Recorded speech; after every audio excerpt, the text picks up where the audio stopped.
Welcome and good afternoon.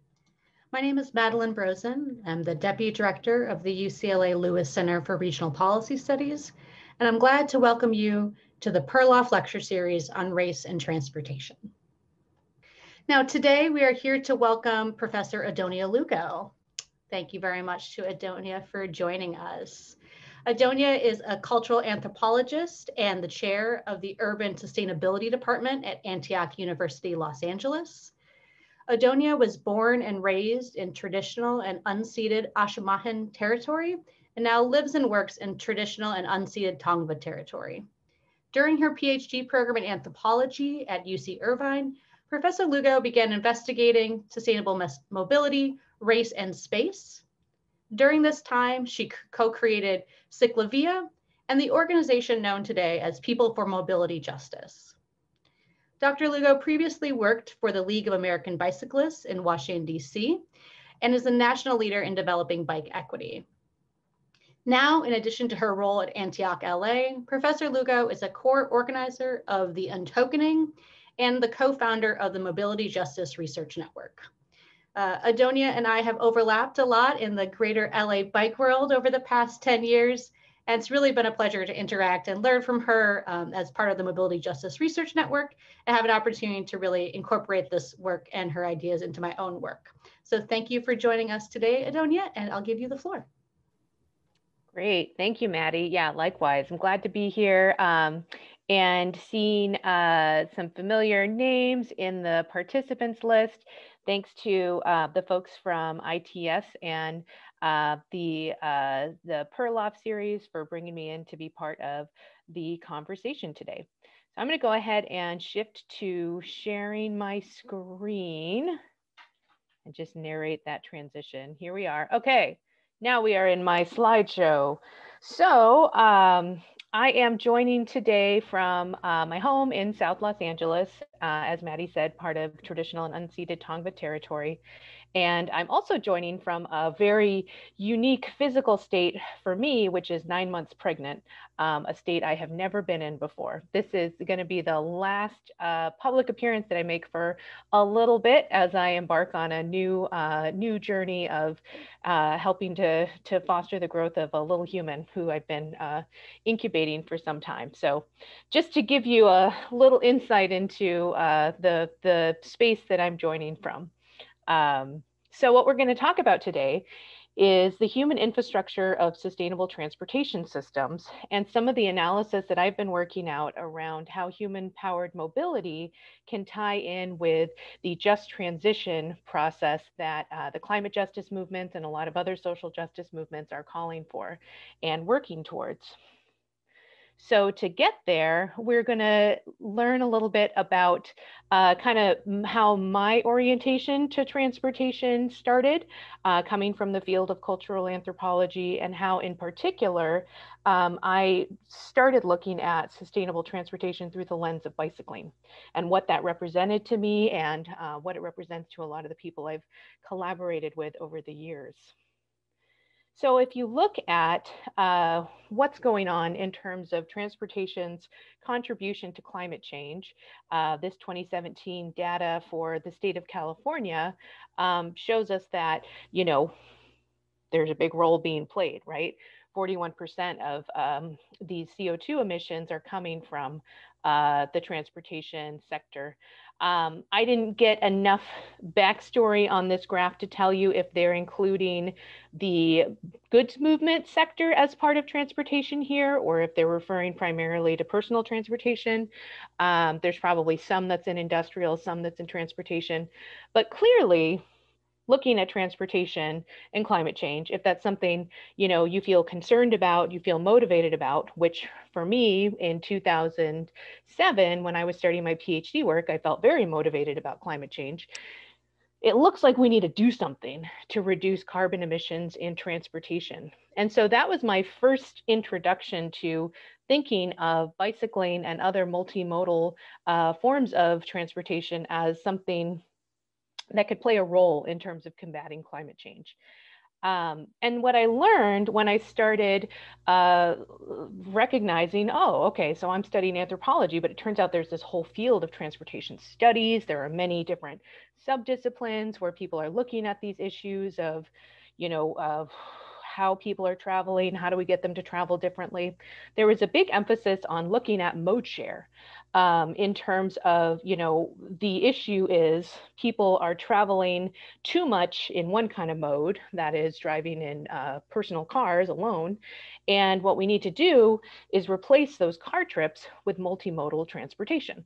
So the idea is we gotta shift mode. We gotta get people to make different decisions so that they'll change their transportation routines. And that means changing physical systems so that changing routines will feel easier for people. That, I came to understand over the course of a few years of studying and being an advocate myself for bicycling projects like Ciclovia, that this was the shared understanding in the fields of sustainable transportation.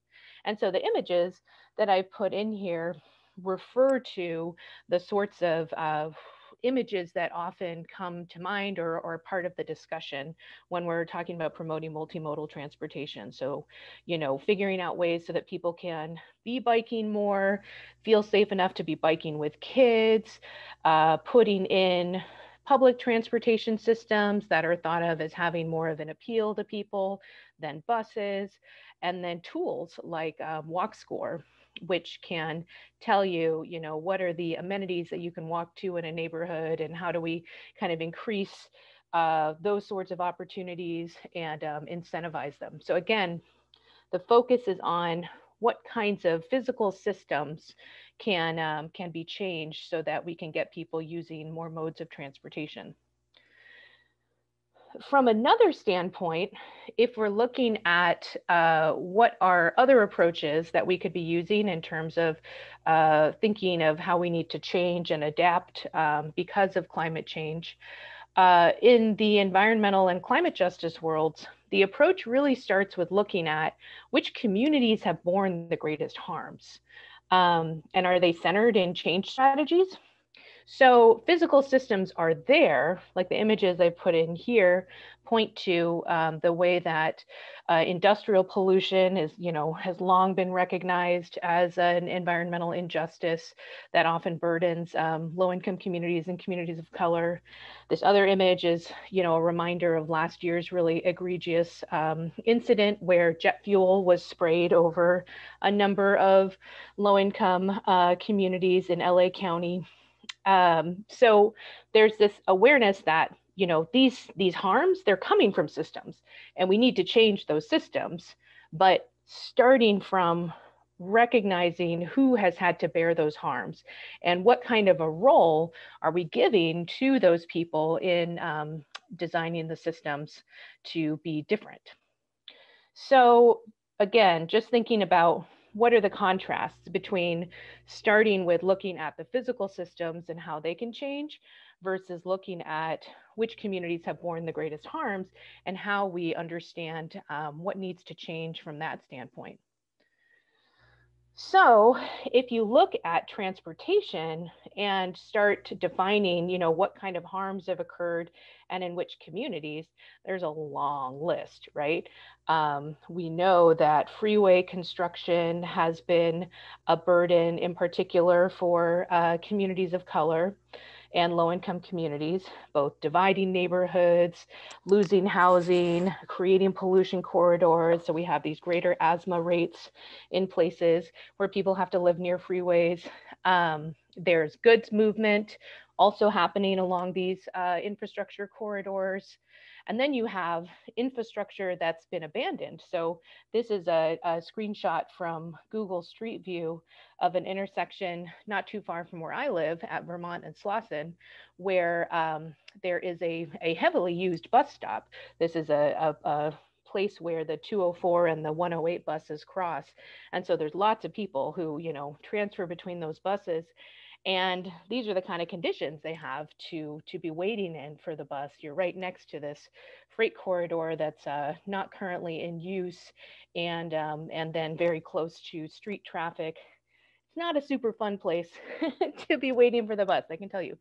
So which communities have had to, make do with transit systems that have not been necessarily designed with their comfort and safety in mind, or with service priorities that match what they need in order to be, accessing work and all the other things that are part of life. Then a big old community harm that's part of transportation is, of course, traffic fatalities.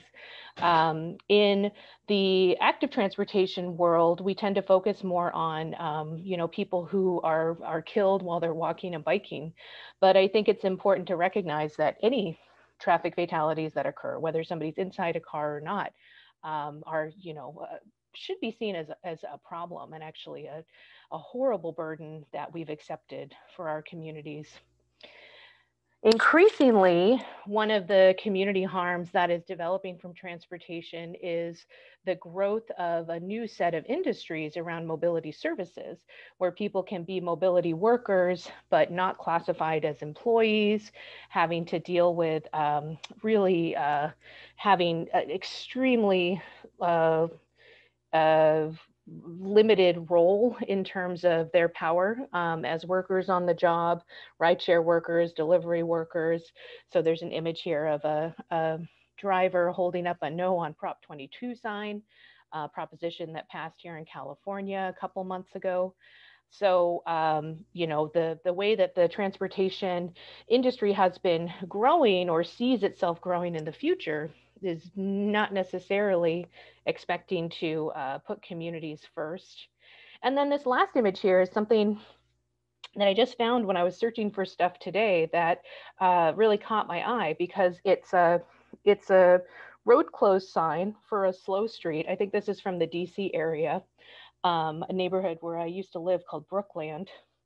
And so you look at this and, you'd think it's a good thing for the neighborhood to have traffic slowed down, creating opportunities for more uses of the road. But somebody's put up a sign that says, Black communities matter, remove bikers' barriers. And what that says to me is somebody sees this attempt at traffic calming as actually limiting mobility and limiting access for Black residents in the neighborhood, and that the traffic calming itself is seen as a symbol of change that people haven't been included in or centered in. So there's a lot of ways that we can define how communities have been harmed in transportation or by transportation systems. And they don't all point necessarily just to the particular mode of transportation that a person is using. So I think there's a way that we can, at least what I've come to see over the years of studying this stuff, is that there are ways that we can follow the lead of environmental and climate justice in terms of choosing where to focus, or how to define problems and how to define solutions from the people themselves who have been most burdened. And that really changes how you're going to cut things up when it comes to sustainable transportation. Because, if we go back to this problem in terms of the huge amount of carbon emissions that come from transportation, the people who maybe have had the hardest time with transportation, or have had, the greatest barriers to access, they're not necessarily the people who have been contributing to that number. Or if they have been, they may also, be very actively multimodal in other ways. Most of the people who use public transportation in the LA area are from communities of color. We know that traffic fatalities are happening more in low-income communities. We know that the people who are finding work in the mobility services sector don't have as many options, don't have as much wealth. So, so what does it look like if, instead of focusing on the modes of transportation that people are using, we're focusing on the groups themselves?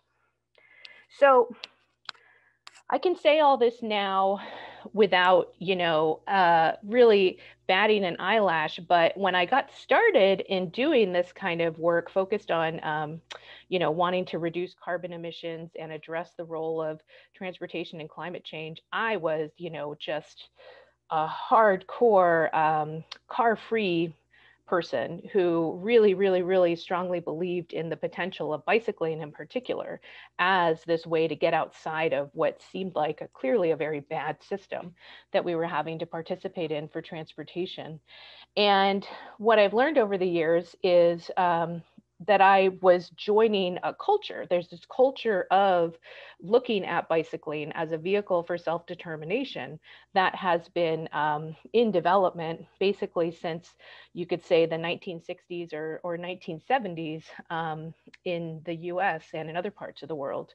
And some of the things that bicycling represents in that view, where it's this vehicle for self-determination, is getting out of the carbon system. So one of the first pieces of media that I came across when I was starting to study the history of the bike movement and participate in it myself in 2008 was this Bicycling, a Quiet Statement Against Oil Wars placard that you might see on people's bicycles. And my understanding is this came out of the Gulf War and people wanting to show that by choosing to ride a bicycle, you could actually say that you didn't support, you know, the US pursuing this kind of military aggression over securing a supply of oil, that we actually had other alternatives for our transportation and ways of getting around.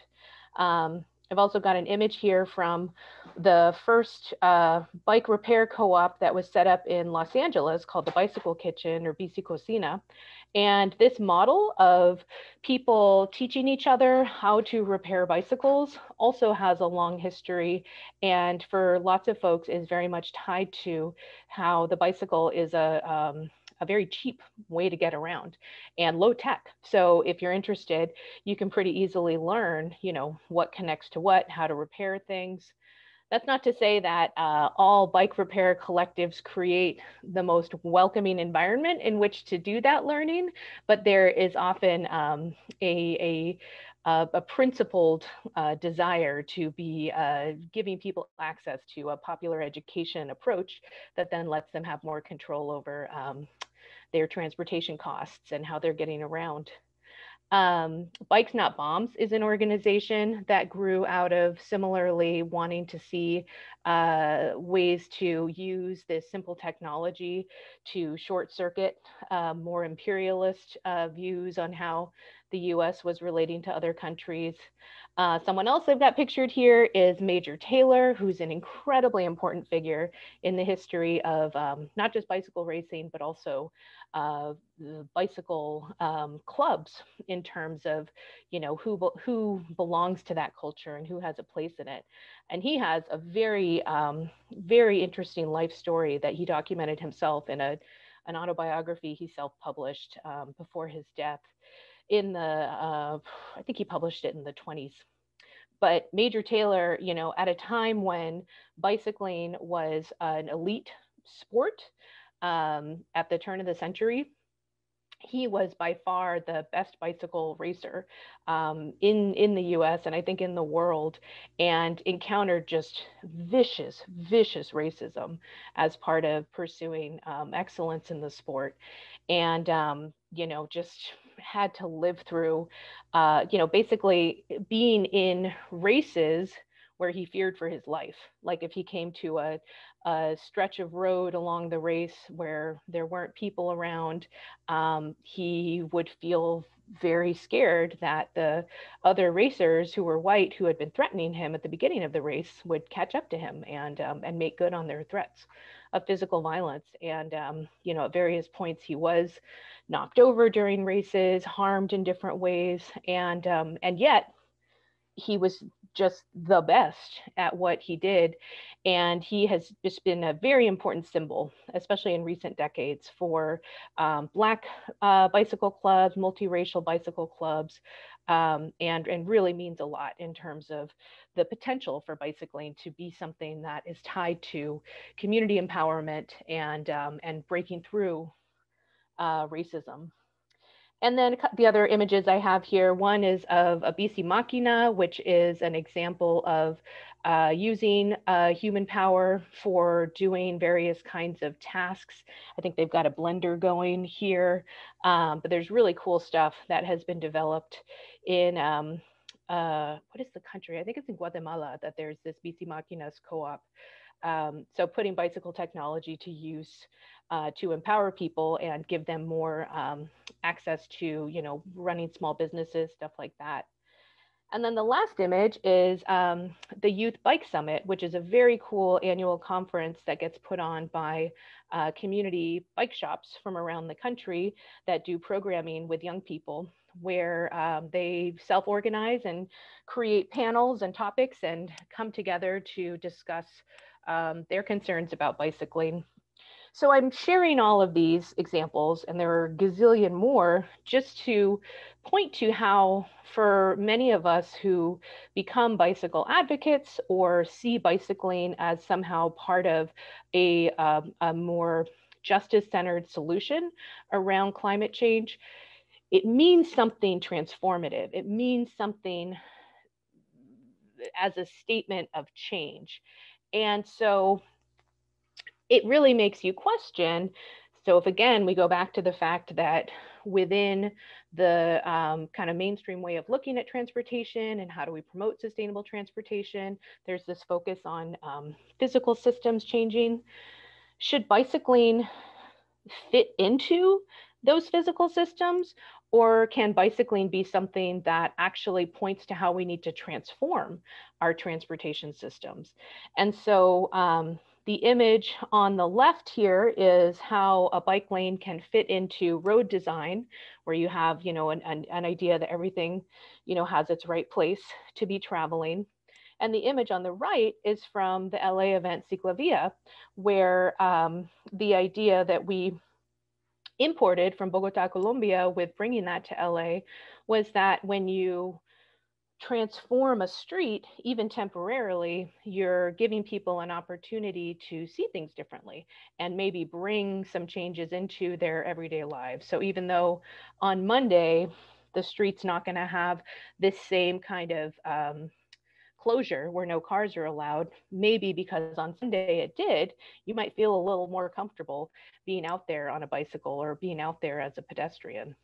So again, this is, for me, as an anthropologist, focused more on culture and people systems, as I got really engaged with the field of sustainable transportation, these are questions that would come up. If this was what the project of bicycling was about, then was it, exactly the approach that I personally wanted to support, or that made sense for more marginalized communities to support, to be trying to fit it into these extractive systems that we have for transportation? And increasingly, I would say the urgency in that question of whether, we're trying to fit in or are we trying to go in another direction is tied into how people are talking about the future of mobility. And it's kind of peopleless. It's kind of, focused on, from a business standpoint, what works well, what's efficient. And it really doesn't have so much to do with how our communities are doing in terms of, are they keeping food on the table for their families? Are they able to have, good, stable access to shelter? Do they have the luxury of being able to shelter in place when we're going through a global pandemic? If we leave all of that people stuff out of our image of what the mobility future looks like, then it really is not on the same track as this kind of, how do we use human-powered transportation to be getting ourselves to a more just world. So One of the concepts that came, out really strongly in the PhD project I did was this idea of human infrastructures. And there are people who have been, working for years on the concept of social infrastructure, human infrastructure. What kind of roles do we play for each other when physical infrastructure systems fail or are inadequate to meet our needs? How is it that, even our relationship to culture has so much to do with, who we spend time with and what our norms are. And what I saw in looking at the field of bicycle advocacy, which I talk about in my book, Bicycle Race, Transportation Culture and Resistance, is that there was so much being shared in terms of a vision among the people who were promoting bicycling, but we tended to ignore our own kind of infrastructure that we created and the grid that we were part of, because we were focused on making change at the policy level. We were focused on trying to change those physical systems, and so we didn't put as much value on how we made it possible for each other to be biking, and thinking of biking as something positive, even though there were a lot of physical systems that didn't agree with that in Los Angeles. So I think of human infrastructure again as these social systems that are the grids through which social and cultural norms flow, including unequal social and cultural norms. So if we look at where we are in this country in terms of our legacy of racial segregation, we still have very material consequences of racial discrimination that we're living with and dealing with. So what I put up here is there's this very well documented racialized wealth gap that we have in the US. And how are we thinking of that as tied to these, what many of us consider to be extremely toxic and outdated social attitudes around who we spend time with or who we consider to be part of our families and communities? And you all know that we're not done with that in this country.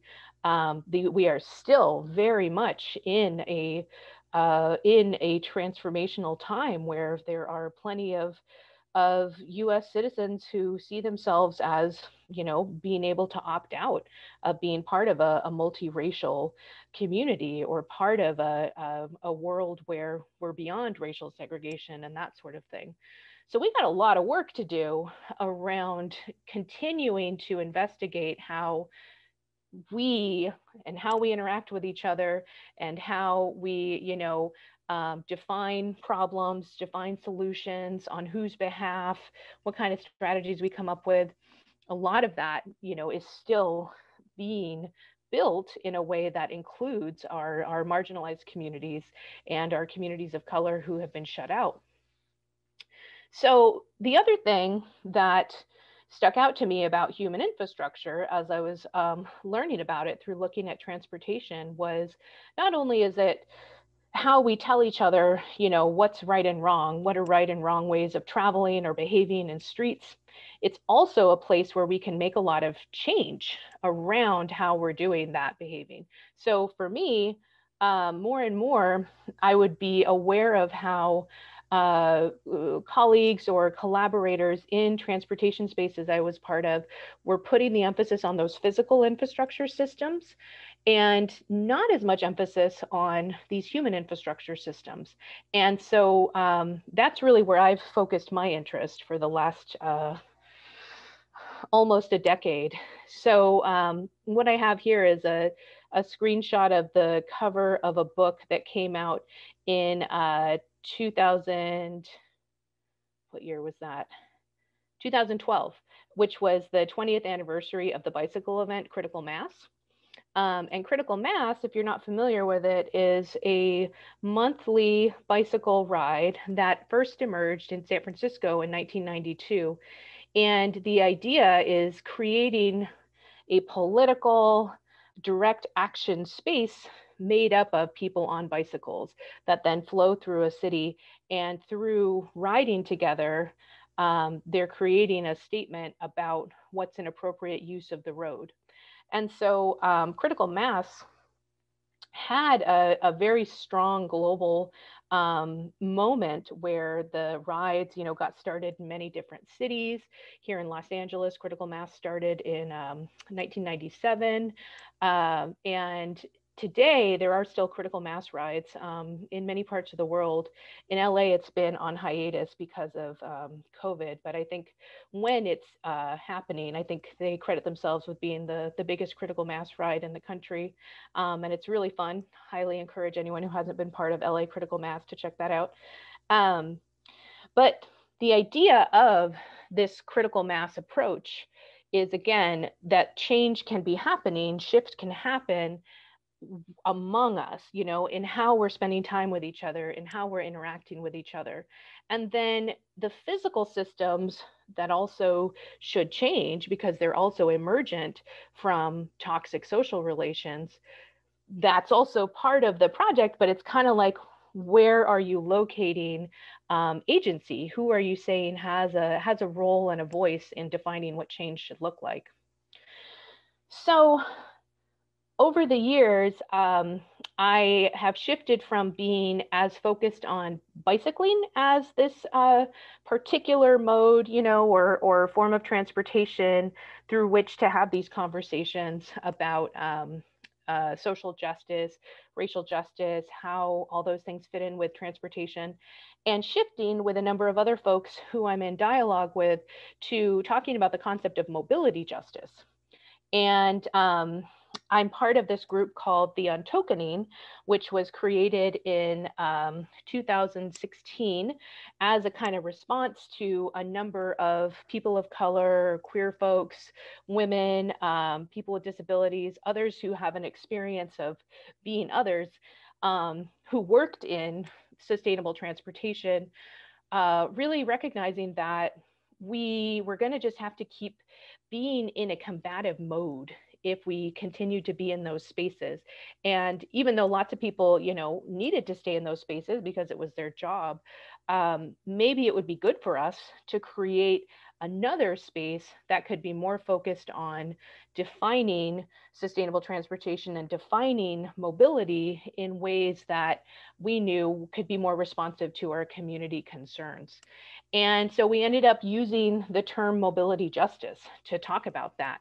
And so this is an image from a project called the Untokening 1.0 Principles of Mobility Justice that we put out in 2017 that gives this broad scope to what we're talking about with mobility justice and making the connection between how our physical systems that we interact with in transit are tied to, what's happening in these other kinds of systems. So it may be that changes in policing, in bus schedules, housing affordability, and actually getting people more engaged democratically with what's happening in their neighborhoods. Those could also be ways of increasing street safety and ways of making sustainable transportation work for more people. So in moving into this perspective on mobility justice, where, we've got the sustainable, let's reduce our carbon side of things, that's part of what we're talking about. But then the other part of what we're talking about has to do with how our communities have not been equally safe in transportation. Our communities have not had equal access. What we're moving toward is, how do you connect transportation with environmental justice, climate justice? Now, there's a long history of really important work on transit justice. So coming out of, the Los Angeles context, the Bus Riders Union that ran a campaign through the 90s and managed to hold Metro accountable for transit racism. Very, very, very important approach to looking at transit racism and transit justice. And then there's a whole world of approaches to transportation equity in terms of recognizing how inequities have played out in transportation systems and transit service and stuff like that. But with the mobility justice approach, what we're trying to get to is a place where, instead, again, of thinking of the different modes that people are using and how they identify with them, which is a strong part of talking about active transportation. People like me have a strong identity around being bicycle users and stuff like that. if we shift away from kind of like, I'm a car person, or I'm a bike person, or I'm a whatever person, and we're just looking at how do people relate to mobility, and looking at it in a kind of longer time scale than just a daily commute, but also how did that person get to this region? How does that person fit into the colonialism and imperialism that have seized so many lands in this country, and given them to, newcomers? And then over the centuries, there have been lots and lots of other waves of newcomers who've been forced out of their homes because of violence, hunger, all kinds of things. And we're seeing that only increase because of climate insecurity. So if we make a connection between how people are moving through streets, whether they're safe or not, what kinds of resources do they have to use in order to make those trips, and connect it with this whole world of climate and environmental justice, maybe we can be getting to some strategies that put the focus more on community needs and less on what the tech solutions are that are available to communities. And so, like I said, along with others, we're developing this idea of mobility justice and what does it mean to have communities have more self-determination. Maybe they would choose things that don't look like bike lanes, don't look like, new rail lines, stuff like that. Something that I learned about through a colleague at Antioch is the just transition framework. And the just transition framework is something that I found to be extremely relevant to making that sort of connection between how we put communities first in our transportation and mobility planning and strategizing, and how we're going to be part of a more regenerative economy. So this is a big old complicated diagram that you can easily find if you just do a Google search for just transition framework. And this particular articulation was put together by the Climate Justice Alliance in partnership with, actually, I think, a number of different groups through the Our Power campaign, and a collective based up in the Bay Area called Movement Generation. So in this idea of what we're talking about with a just transition, the concept is where we are today is troubled. We have this extractive economy that is at the root of so many of our social problems and our environmental problems, our climate problems. The way that climate is building up in the atmosphere is not somehow separate from, people having so much wealth disparity and lack of access to good jobs and all those things that are going on. The concentration of power in very few hands is part of, how we're stuck in these systems that are harming us, harming the planet, and all that kind of stuff. So that's where we are, right? And then they've got different places and ways of defining that. And where we want to get to is a regenerative economy where we are taking care of each other, we're taking care of our plant and animal systems, our planet, and creating more participatory processes in which people can, find that self-determination and repair the harm that has been done through all of our inequities. And so how you get from the extractive economy to the regenerative economy is the just transition. And many different organizations, social movements are now working on defining what does this mean? How can they participate in this kind of process? And from my perspective, what we're trying to work on with a mobility justice view is along the same lines. How do we work to define what's extractive about our current transportation and mobility systems so that we can define what would make them regenerative? And so, focusing in on just how do we identify extractive practices and replace them with regenerative practices, this again puts the focus more on the social and human side of what these relationships are that produce the kinds of physical systems that end up, making it harder or easier for people to participate in sustainable transportation. So an example that I want to share of how a group has used the Just Transition framework to create directions for action is from a group called the Emerald Cities Collaborative. And they created something called the Energy Democracy Scorecard. And with my department, I got to participate in some of the beta testing for this Energy Democracy Scorecard. So what we learned in engaging with the project is the purpose was to make a tool that any community group, grassroots activists, neighborhood residents could use to take a look at proposed renewable energy projects or any kind of energy projects that were on the table and actually come up with some analysis of whether they were going to see a real shift in how that energy project was going to be carried out, from the fossil fuel economy to a more regenerative economy. So it should not be seen as a given, right? That just because we shift to renewable resources, that we're also building really great equitable governance and ownership systems. It doesn't matter if, you have a fleet of electric vehicles, if those are being operated by a group of people who don't have access to basic rights as employees and are, getting paid a very small amount of money, while most of the income from the project is going to, a company that's not even based in the same state. That's cool that there's electric vehicles involved, but does that actually get us to a place where local communities are benefiting economically? It doesn't.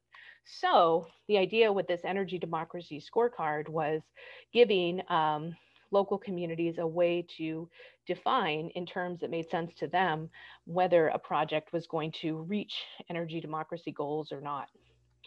And so something that I find useful about this framework is they define really clearly what are the focus areas. So what's energy democracy?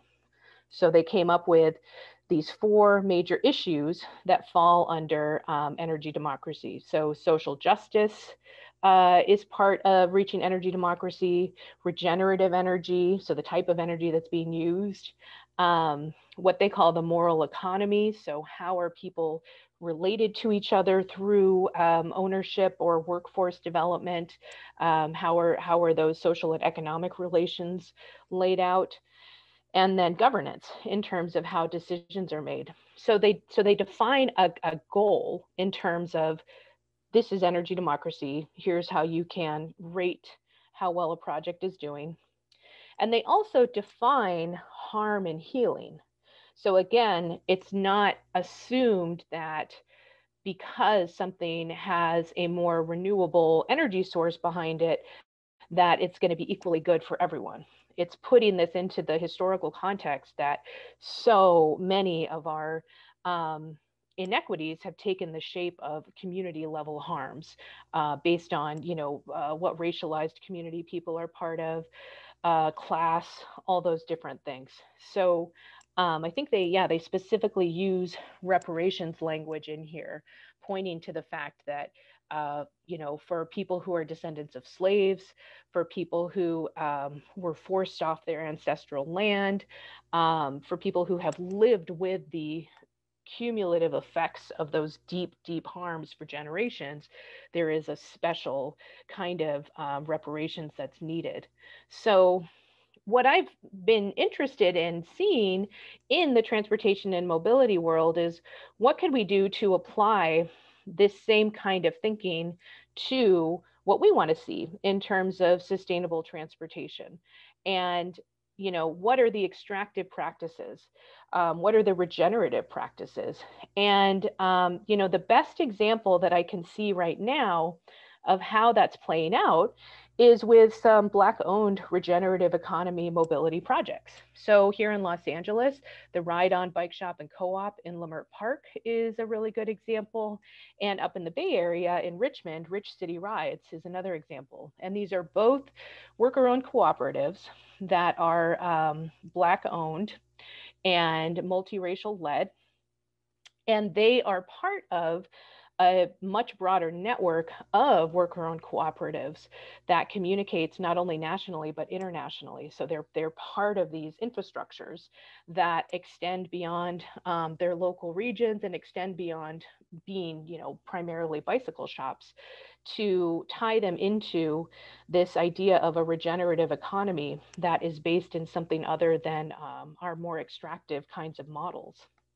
So, I mean, other ways that people are putting the, identifying extractive practices and replacing with regenerative ones analysis into practice obviously has to do with, issues around community engagement, who's getting compensated for bringing expertise into a transportation project.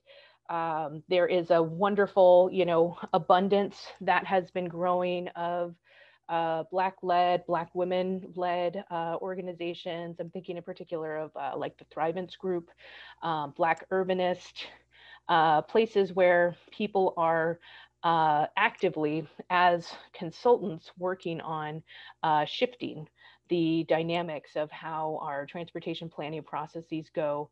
And then there are just, so many great conversations that have been happening in the last few years around, getting past these more white supremacist views in the bicycle world, in active transportation, in urban planning. So I think there's a lot of great activity that's been happening, but I think we still have an opportunity to, on a broad scale, really come up with what does a just transition look like for transportation? And again, thinking beyond the resource side of it. We know we have to move away from carbon. We know that we got to stop digging that hole, guys. But what are the other parameters that are going to shape the kind of systems that we want to be part of for the future of mobility and the future of transportation? And I think that, we just have an amazing opportunity in this moment to really center the communities who have been most harmed and start from their concerns to really shape what it is that we want to see be the outcomes of mobility futures.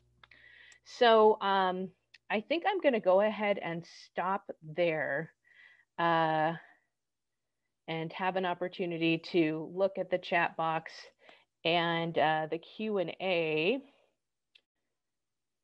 and drink some water. Great. Thank you, Adonia, for going through that. Yes, please take a breath at a moment. I think that a couple of the key themes that you were able to touch on, I think we'll have a chance to expand on in the Q&A, how history has shaped both transportation and cycling,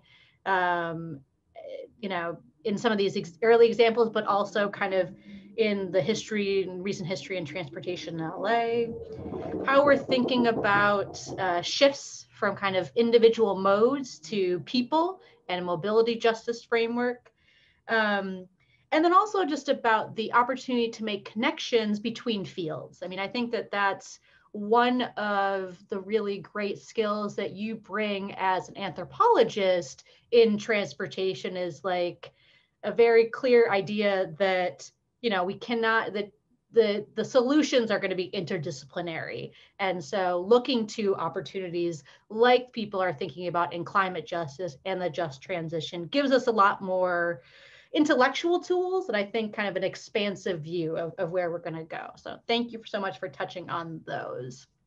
I'm going to start with a few questions, and then we have a few in the Q&A. And as people are kind of thinking about what other questions they want to ask, I'm going to kind of go a little bit all over the place just to give people an idea of different types of things we could talk about. But to start, I want to kind of pick up on your idea that you mentioned about the roles that people play in mutual aid, and especially thinking about that in the moment that we're in the global pandemic. So as you've been either from your own personal experience or kind of watching what's been happening in LA and other places, what are some of the human infrastructure and approaches you've seen that people have helped each other provide during the pandemic to really kind of get to the opportunities and the things that they need? I would say something that, I've absolutely been just a very distant observer of rather than a participant, is around how people in LA have done huge amounts of work around food systems this year, and how many places have taken it upon themselves to do local grocery distribution. Like, I live near a place called South LA Cafe that had opened just a few months before we went into quarantine, and they really quickly pivoted so that, in addition to being a coffee shop, they also do a weekly free grocery distribution. And so they've had to build a whole infrastructure around that. And they're just one example.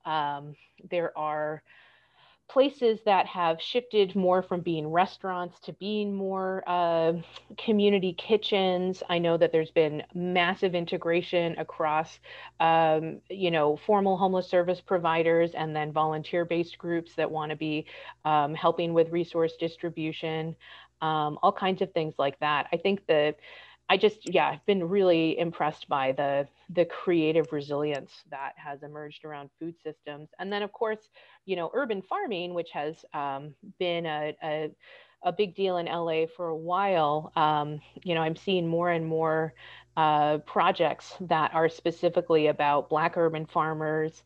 In South LA, where I live, there has been a food co-op that's been in development for a few years called SOLA, South LA Food Cooperative. And they're getting closer and closer to being able to open up a full service grocery store. And I know their membership has grown tremendously in 2020. And they're not the only project. There are other Black led community grocery store projects in the works. We have the community fridges all over the place. So I feel like food has, and it's such a central part of our survival and our community existence, right? But just loving the abundance and the resilience that people have been demonstrating there. And so in terms of how we bring that into transportation, I think that, there's been really strong advocacy this year in LA from many different groups focused on trying to hold Metro accountable for keeping bus service available when it's been their tendency to cut bus service during times of hardship. But we know that most of the people who are using Metro really rely on that service. I think that there's been really strong leadership around the do they call them slow streets? What is the name that we have in LA? Yeah, slow streets is the LA name. Yeah. So people being able to, at a neighborhood level, create more traffic calming so that there are safer places to be spending time outdoors. But I think we have, on the transportation side, I feel like we're not to where the food system side is in terms of, really having a ton of cohesion across different kinds of projects. But I definitely, to mention Ride On again, they have been a leader in a beta project that launched a few months ago, where they are hosting a fleet of electric bikes that are available for bike share at their shop. And then there's also an electric tram that now is available for short trips around the Leimert Park area. So, with that kind of stuff that's being developed. I know East Side Riders Bicycle Club has also been very active this year with community aid. I think we have, these really great examples in LA that haven't necessarily been organized in a way that that brings them to the fore. And certainly what we've lacked is public investment in long-term versions of these kind of projects so that they can be less scrappy, less neighborhood based, or continue to be neighborhood based, but more neighborhoods getting to have, you know, these kinds of hubs and these kinds of groups. Yeah, I mean, I think that, you know, some of the things you're highlighting there is how the transportation community is kind of fracted, and that, like, you know, places where we're really seeing people step up and do something beyond what their core mission is where there's kind of already an organization. So, like, you know, it might not be bikes as like them, you know, because like you're not going to bike someone else through a, you know, a COVID testing site or a vaccine site, right? That you can only do as a car.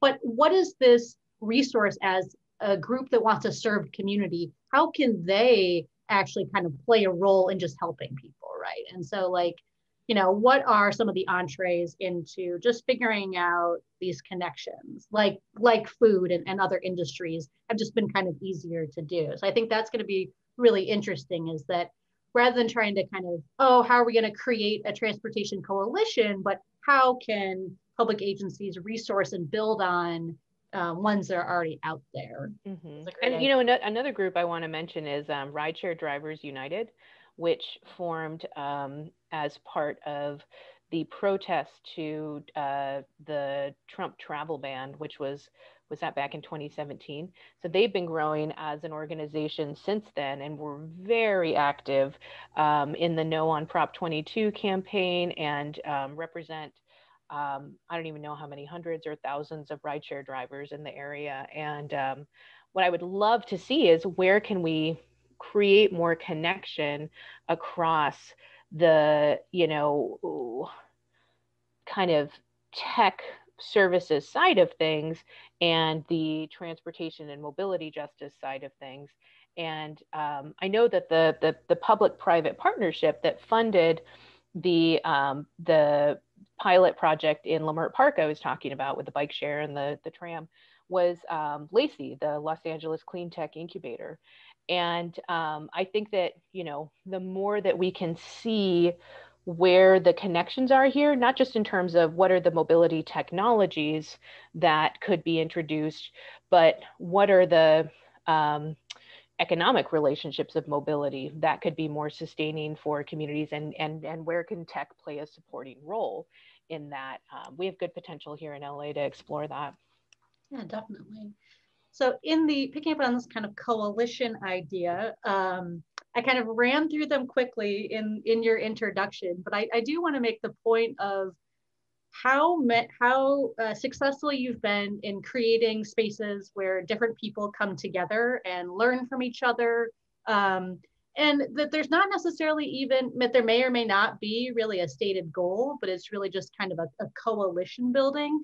So thinking about, you know, the untokening, or even your involvement in Ciclavia, now the Mobility Justice Research Network, what are some of the approaches that you can share about, you know, what's kind of not the secret, what's some of the important components into making those spaces work, especially among people who may not know each other, who haven't worked together, and kind of come from different angles? Yeah, I mean, that is so much of what I've engaged in as a scholar and an activist in the last 12 years, is forming groups of people who might have some similar ideas that they want to advance. And I think that what I like about those sorts of formations is you're not operating with competition so much in terms of like, oh, there's got to be one idea that one genius had, and then that needs to be advanced. It's more that when we work collectively, we can come up with, you know, some good ways of making big ideas happen. And really, you know, my formative experience being part of something like that was helping to design Ciclavia for 2 years, from 2008 to 2010. That was an extremely big idea that when, you know, a number of us who had heard about the concept started talking about wanting to make it happen, we felt really convinced, like, this will be great, this is going to be so awesome. But it took 2 years to, you know, get the city on board and get the logistics in place to actually pull it off, because it was, you know, not something that made sense to lots and lots of other people who are outside of, that circle. And so I think I learned from that how important it is to have people who you can be in dialogue with, who have a shared vision. And then you can take on really ambitious ideas. And it also, having the more kind of open-ended approach where maybe what brings you together is a set of values as opposed to, like we have this one defined outcome we want to go for. Those can help, like that kind of structure can help to create a more inclusive environment where you're getting people who bring in different perspectives to, share their expertise and be part of building something.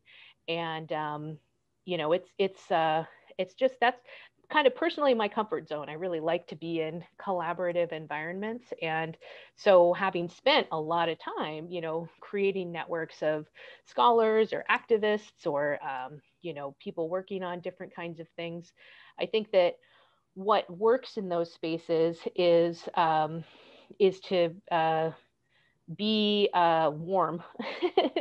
I've learned a lot over the years. As someone who was, very much an introvert when I was younger, I've learned how to, try to bring personal warmth into spaces so that other people can, have some room to show, sides of themselves that maybe they haven't been able to show in a group before, or make it okay that we don't have the answers, right?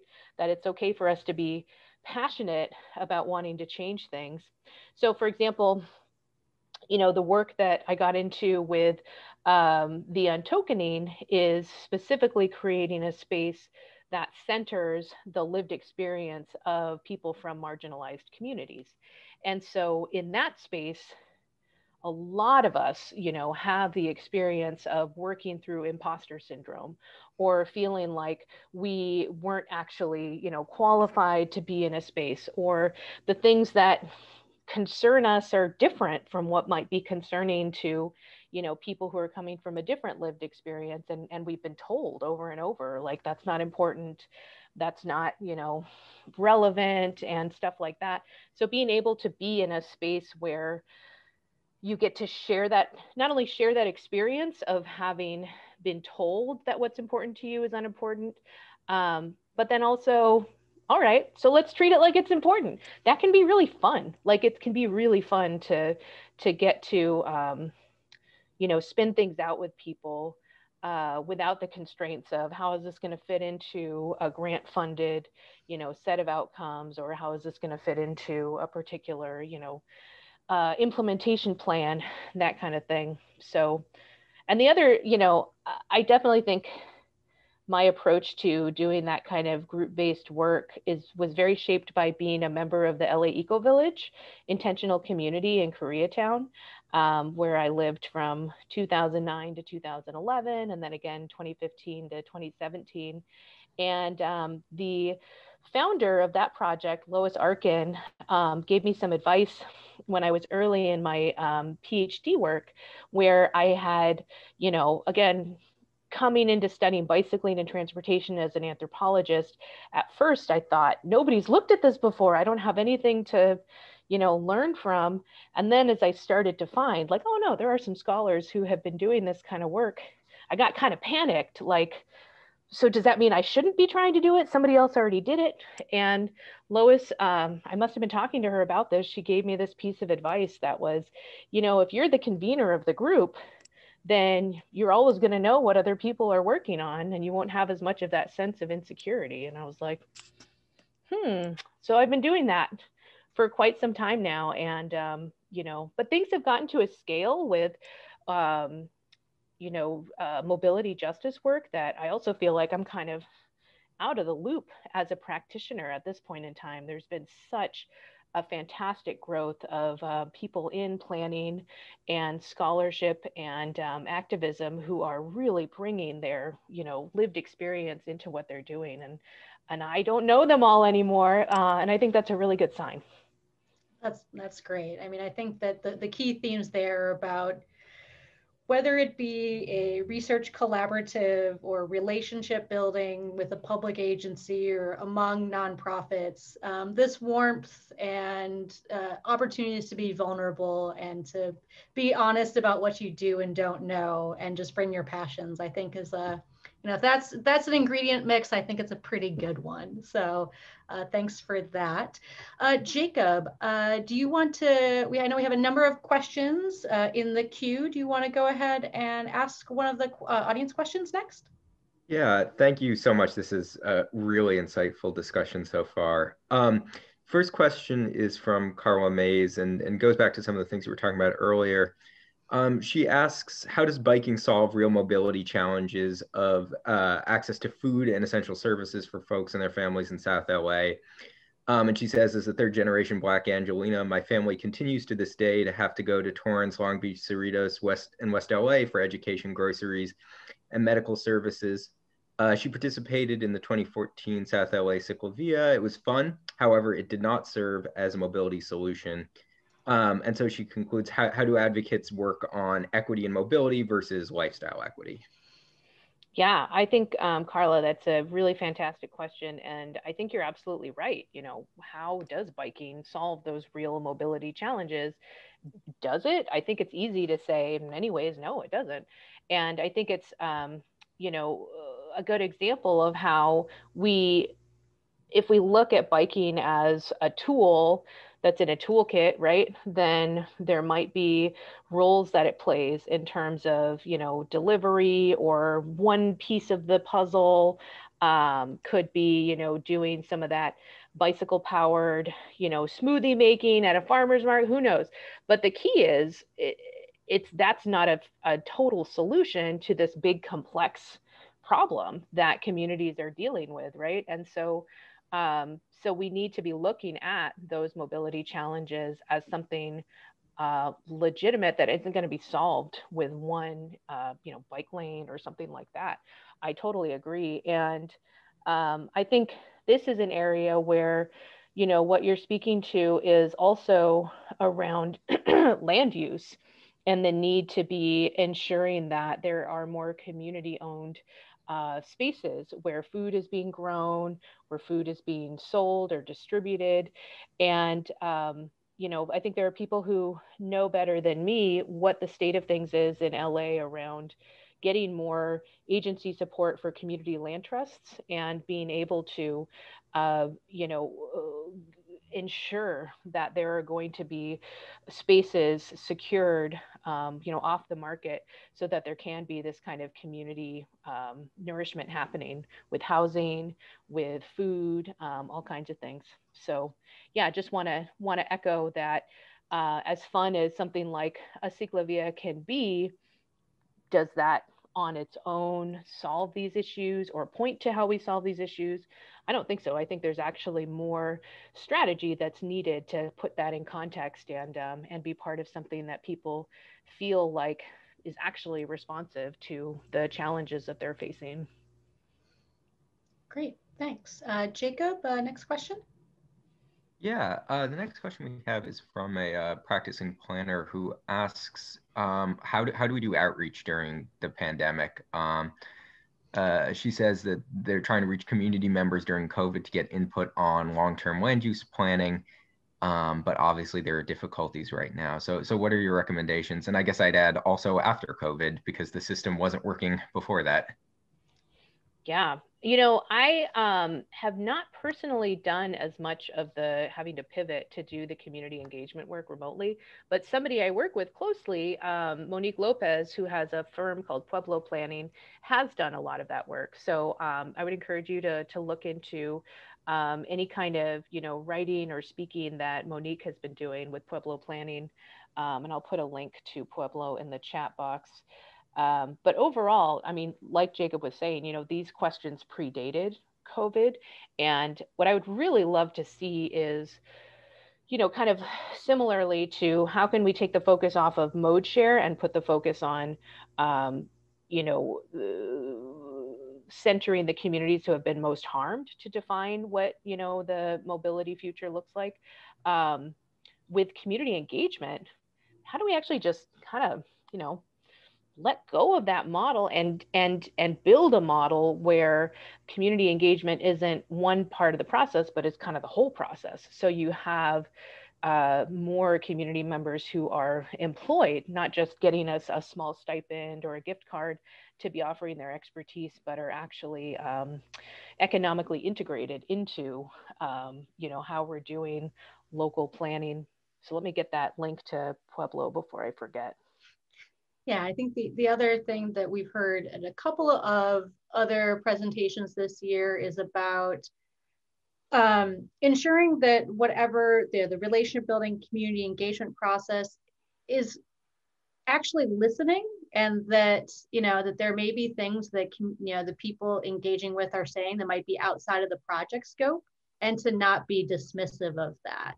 We heard at our Arrowhead conversation about planning process in the Tenderloin neighborhood in San Francisco, and how the community really wanted a community shuttle, and that was not in the scope, and that tension really, it was really hard to navigate, and it was essentially on the public agency to figure out, well, it's your job to figure out how to get the community what they want, and not necessarily fit your scope to what they're talking about. So I think that's I think something to think about, is that it's just to listen, and to be ready to accept whatever is going to come out of that process, I think.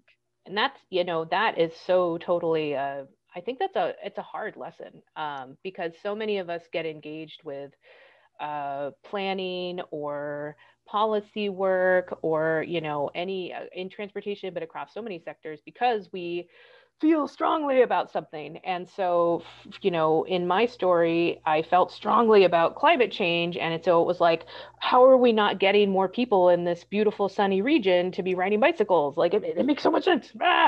And so that urgency and that, like, I know the answer kind of attitude is something that over the years I've learned is kind of a barrier. It can enroll people. It can also really turn people off when, you're coming at them with a strong sense of certainty about having the answer. And like in the example Carla brought up, you're not even talking about the same problem, So letting go, like something that's been an ongoing struggle for me, especially since I came back to the LA region in 2015, is letting go of my personal bias against cars and recognizing that for a lot of communities in LA, and especially Black and Brown communities, car ownership, car travel represent things that are very positive and are very deeply tied to, hopes for the future and upward mobility and, getting away from the stuckness of the past. And that, to the Adonia of 2009, that was not something I could have, I don't think, heard and been, respectful towards. And what I've learned over the years is, doesn't matter how I feel about transportation, other people feel their way. And if I put my,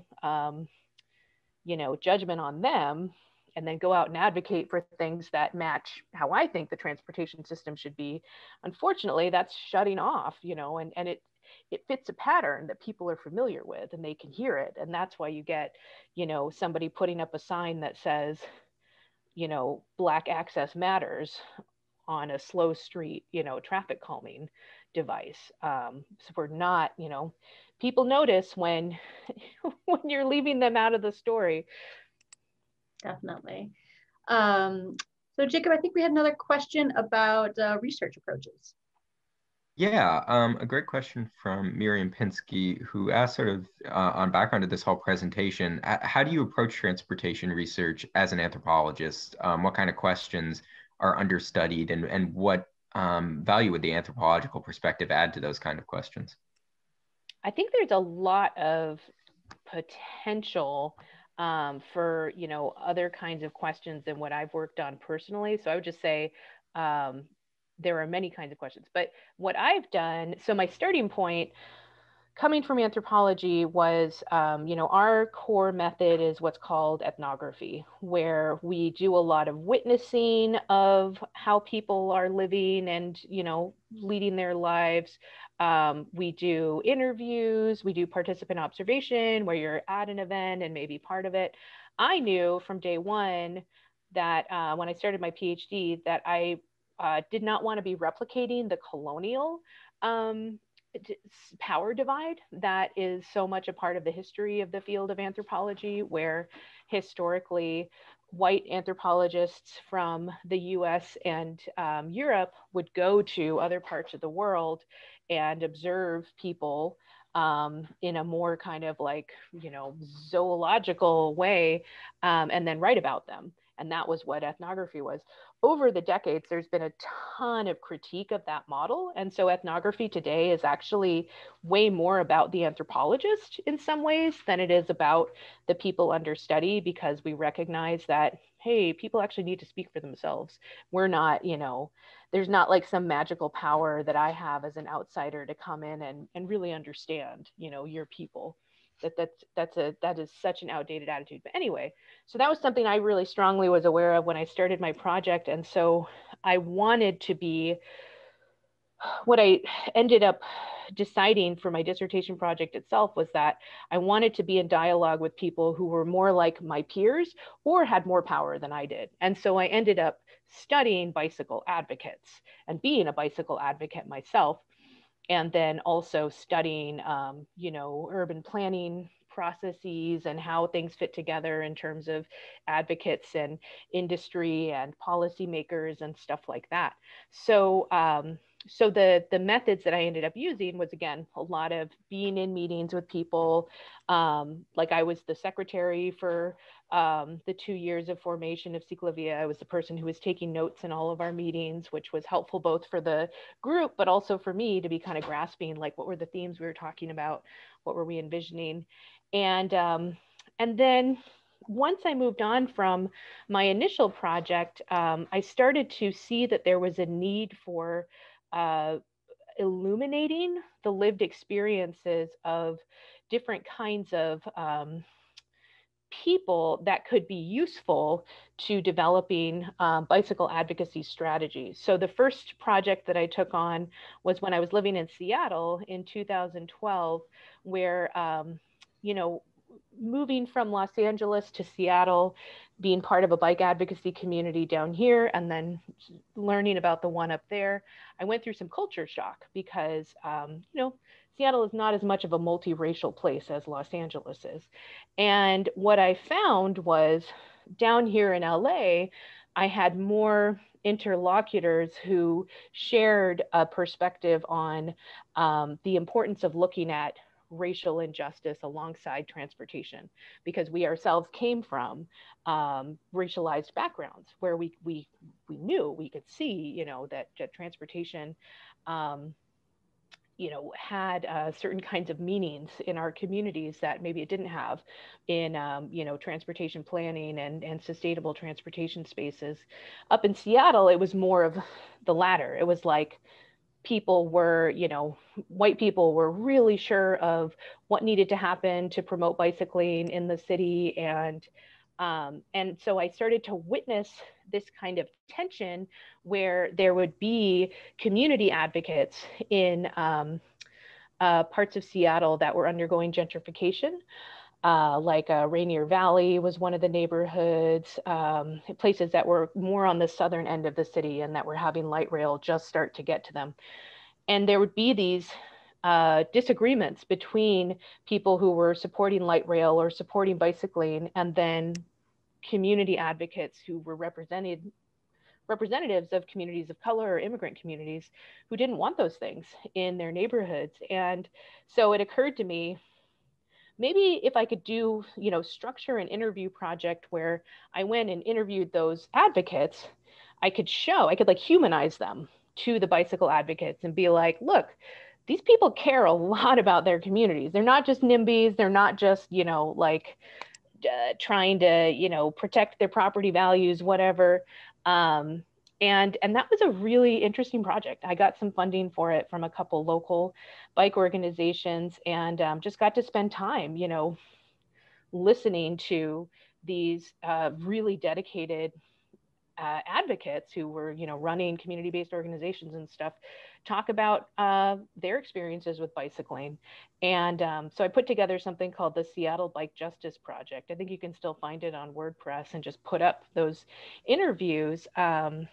So then from there, I pivoted to doing more of the kind of group work that Maddie and I were talking about earlier in terms of being part of collaborations. And so a lot of what I've done as a researcher in the last like 7 years is more helping to craft group statements and things like that, playing a role in kind of being a part of a conversation and then being like, okay, so this is what I heard. Does this sound right to you guys? And I've had a collaborator in that, Dr. Sarah McCullough, who is the Associate Director of the Feminist Research Institute up at UC Davis. She and I have done a lot of that work for the untokening along with others. So, so yeah, but I think aside from, those little pieces that I've been engaged with, I think there's a lot of good potential for how we could bring more qualitative and kind of experience-based research into the conversation on transportation. But I think there's also a lot of barriers to that. And that's a much longer conversation to, get into what makes it hard to bring interdisciplinary research into these practitioner spaces. Yeah. Definitely. Well, we're wrapping up here. So I want to kick to Jacob to kind of wrap up. We have a number of good questions. I apologize. We're not going to be able to get to all of them.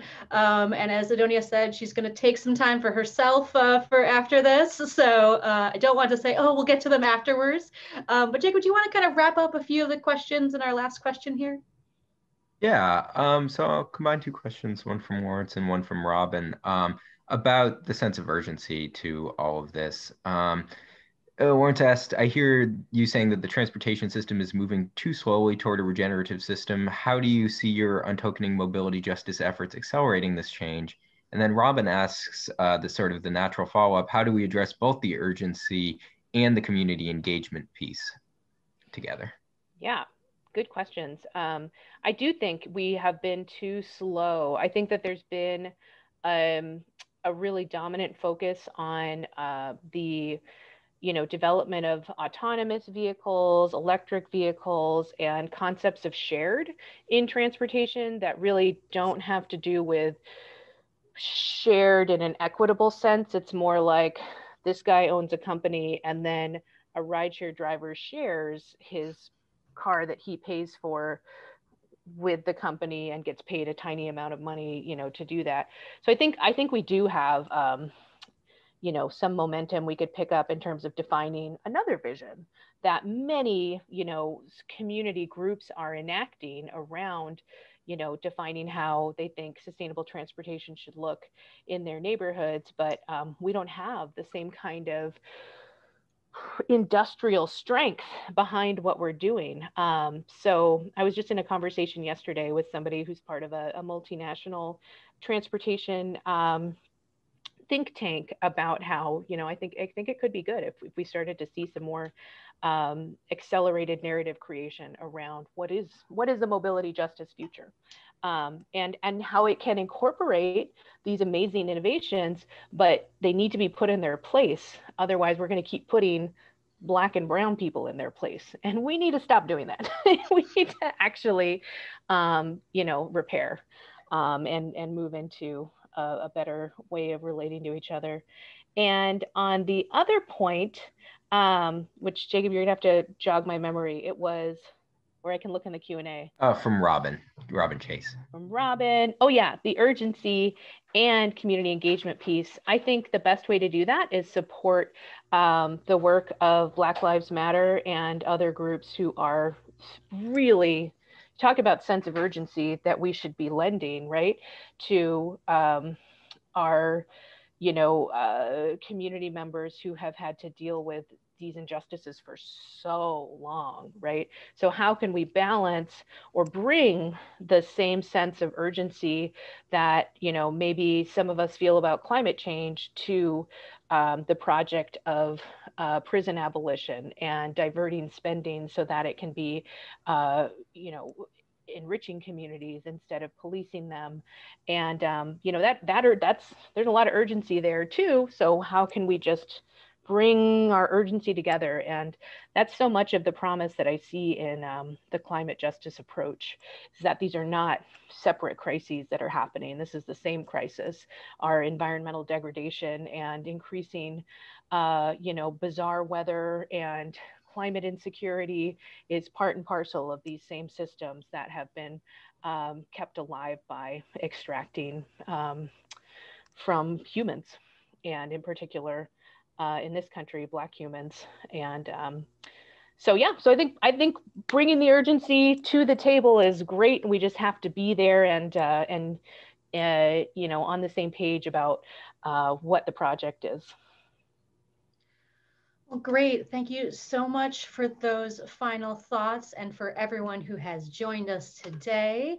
You know, thank you for lending us your time, and for managing to kind of sneak us into this end of this time that you're working. So I want to close by thanking all of the staff at ITS, Jacob Wasserman, Claudia Bustamante, Whitney Willis, along with the committee that helped put together this series. I want to switch and just tell you about a couple of other upcoming lectures in this series. So next week we'll have Jesus Barajas. The following week we'll have Sarah Sayao. And then we'll be finishing the series with Walter Thompson Hernandez. So if you're not signed up for those events, I recommend doing so. We will have this event available on YouTube. So if you're talking to anyone who wasn't able to join us today, we'll be able to share a link. And thank you very much. And hope to everyone to stay engaged and continue the fight. Thank you very much.